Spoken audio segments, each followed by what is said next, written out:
क्या आपने कभी सोचा है कि नसबंदी के बाद शारीरिक संबंध फिर से शुरू करने का आदर्श समय क्या है? यह एक प्रश्न है। यह बात कई लोगों के दिमाग में आती है जो गर्भनिरोधक की इस स्थायी विधि को चुनते हैं।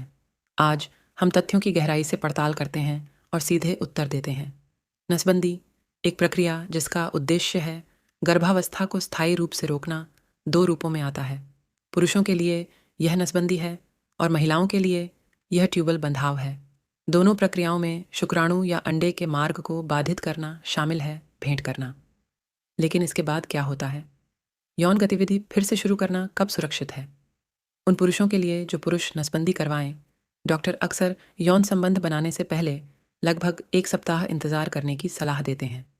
फिर भी सुरक्षा आवश्यक है, क्योंकि व्यवहार या शुक्राणु कई हफ्तों तक सिस्टम में रह सकते हैं, यहाँ तक कि सर्जरी के बाद के महीनों में भी। आमतौर पर स्खलन में लगभग 20 या 3 महीने लगते हैं शुक्राणु को पूरी तरह से साफ करना। वीर्य विश्लेषण के बाद ही शुक्राणु की अनुपस्थिति की पुष्टि हो सकती है। यौन क्रिया की प्रक्रिया को छोड़ दें। पुरुषों के लिए यह गर्भावस्था को रोकने के उद्देश्य से एक प्रक्रिया है, स्थायी रूप से और गर्भनिरोधक के अन्य रूपों में। दूसरी ओर, जिन महिलाओं को ट्यूबल सर्जरी हुई है, जैसे ही वे सहज महसूस करते हैं, बंधाव आमतौर पर यौन गतिविधि फिर से शुरू कर सकता है। हालांकि यह महत्वपूर्ण है, याद रखें कि हालांकि नसबंदी भविष्य में गर्भधारण को रोकती है, लेकिन यह यौन संबंधों से रक्षा नहीं करती है, संचरित संक्रमण। निष्कर्षतः पुरुषों के लिए यह यौन संबंध के लिए लगभग 1 सप्ताह के इंतजार का खेल है, गतिविधि और शुक्राणु निकासी के लिए लगभग 3 महीने। जबकि महिलाएं जल्द से जल्द अंतरंगता फिर से शुरू कर सकती हैं। प्रक्रिया के बाद शारीरिक रूप से तैयार महसूस करें। भले ही आपके डॉक्टर तक सुरक्षा सर्वोपरि बनी रहे, नसबंदी की प्रभावशीलता की पुष्टि करता है।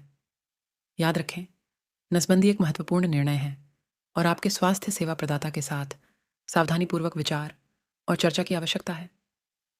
यह आवश्यक है प्रक्रिया, उसके निहितार्थ और पुनर्प्राप्ति और प्रभावशीलता के लिए आवश्यक समय को समझें।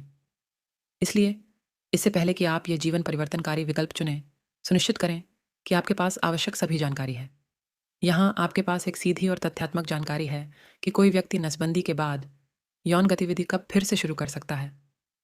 ये सूचित सहमति के महत्व और स्वास्थ्य और अंतरंगता के मामलों में धैर्य और समझ की आवश्यकता की याद दिलाता है।